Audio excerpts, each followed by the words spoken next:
Hi friends, welcome back to my channel. My name's Jack, this is Jthbooks, and it is time for a very late and a very little September reading wrap up. So, September, many things happen. I went on holiday, my mental health went down the drain, and the reading was very bad for me. The books were good, but the reading wasn't great. So, it's just been rough. But October, we're going to pick it back up. Trust me, okay, I'm here for you. So, let's talk about the books. Let's talk about the books. There is only six. There's only six, which is still a good amount, of course.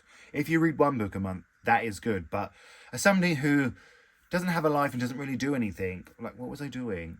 I know what I was doing. I was basically either on my phone watching people being made jump by, like, a fake bush, or soldiers coming home crying. That was my month. Or I was just sitting staring at walls. So I'm going to hope for a better October, but let's talk about September's books.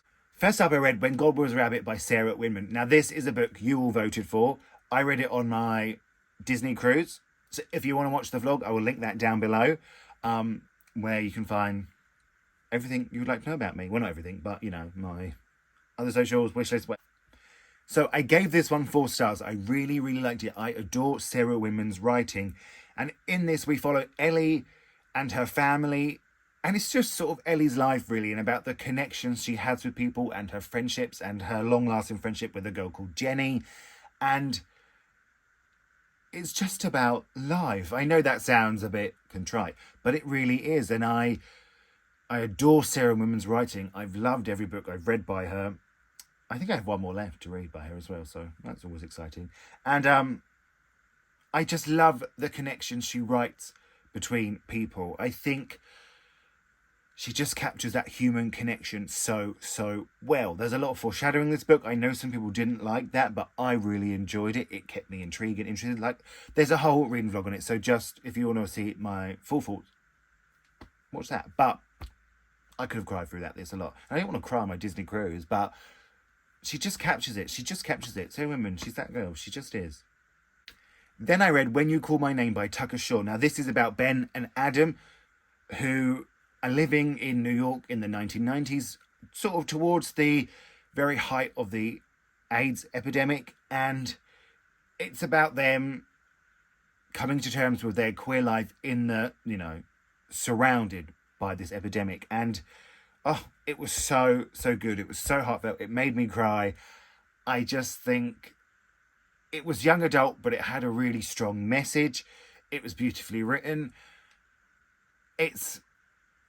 Tucker Shaw does something in here. I don't want to give it away, but I was very much under the impression, like, that 2 characters were just going to be friends because somebody had a boyfriend and then they lost that boyfriend, and the other 2 sort of, it's very much inclined that they were going to get together. And it didn't annoy me. I thought it would annoy me because, you know, you've just gone through that, but he writes it so well and so sincerely, and it's just emotional. Of course it's going to be emotional about this subject matter, but it's all handled so well. It's dealt with really honestly and at times harshly, because it was such a harsh time. There was loss everywhere, and I think that's captured really well, but it's never sort of too depressing. You just get attached to the characters and the supporting characters, and I've been wanting to read this for such a long time, and it did not disappoint. If you want to keep up with, like, more, like, I reviewed this on Instagram. There's my Instagram. Just check it out. It's Jthbooks. It's Jthbooks everywhere. Just type in Jthbooks, Jthbooks, and you'll find me. Just loved it. I loved it. I think I gave this 4 stars too. Next up, I read my non-fiction for the month, which was Stay True by Hua Xu. Now, normally I read queer non-fiction, but I was very kindly sent this by Picador Books. It is out now, and I cannot recommend it enough. This is the story of Hua and his beginning of his friendship with a boy called Ken, who he meets. And it is the story of their friendship forming and what happens when that friendship is suddenly gone, when Ken gets killed. He gets killed. No, I won't go into how he gets killed, but you can read it in the book. It is so moving. It handles so much so delicately. The grief is so heartbreaking. And it sort of means even more to the reader because you've been there since the beginning of their friendship. You've seen it transform. You've seen them depend on each other and rely on each other and need each other. And it was just so beautiful. It deals with a whole host of things. It deals with being sort of second generation immigrants and what it means to feel like you don't fit in and finding love for the first time. It deals with all that. But at the core, it is this friendship and it's being taken away. And it is so moving. I mean, we won the Pulitzer Prize, Trust them, not me. But I absolutely adored it. I'm so glad I read it. If you're looking for a brilliant nonfiction, this is it. I can't recommend it to you enough. If the angles change, it's because I keep running out of memory. So next up, I read Land of Milk and Honey by C. Pam Zhang. Now, in this book, a smog has sort of covered the world and there are a few places where it hasn't. And our protagonist, a chef, gets the chance to go work for these extremely rich, extremely elite people and essentially live a life of safety away from the smog. But it isn't quite what she thinks it's going to be. This book tackles a lot. It tackles climate change and elitism and class and the power of the rich. It's really fascinating. It looks at all those things really, really well. Zhang writes it really well. It was kind of a bit, scary at times. It feels like it could be our future with all the things happening. But this is when my mental health sort of really took a dip in the month. So I wish I could have enjoyed it more, but I did enjoy it. I know if I'd been like myself, I would have absolutely loved it. It just took me so long to read, but purely because of me. I love the theme she tackles. I'm excited to read her first book because I own that now.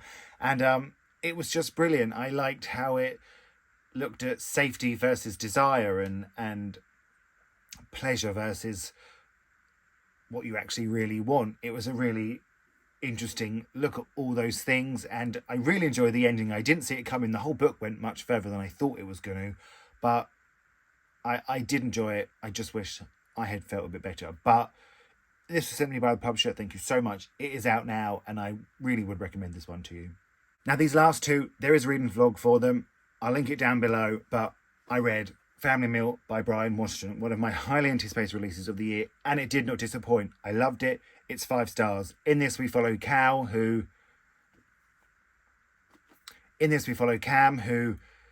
whose boyfriend has been killed. He's lost his way. He comes back to his hometown and he reignites his friendship with an old friend called TJ. That's sort of the baseline of it. It's so brilliant. It feels like a classic Brian Washington. It feels like Memorial, but also so different. I just think he's such a phenomenal writer. This book made me emotional. It made me, just want to live and be and what it means to be human and have intimacy and connection. I loved it so much. It will be in my top 10 books of the year. There is absolutely no doubt in my mind. Oh, it was so good. I loved it. I cannot recommend this to you all enough. I loved it. I can't wait to have a finished copy. This was kindly sent to me by a publisher. It is out on October 12th in the UK here. So, just absolutely brilliant. It was brilliant. And lastly, we have Wound by Oksana Yasvikina, translated by Elena Alter. Yeah, well done, Jack. And in this, we follow Oksana, who her mother has died. And it's essentially that she talks about her life, her mother's life. This is sort of, blurred between fiction and non-fiction. To me, I would just class it as non-fiction. This wasn't my favourite. I think there's some really great points. Obviously, she speaks so eloquently about her grief and her mum dying. And she talks about loving her wife. And, that was beautiful. I wish someone would write about me like that. But, I hit myself in the eye. That's because I'm going to be nasty about the book. But for me, it wasn't it. It just felt a bit discombobulated for me.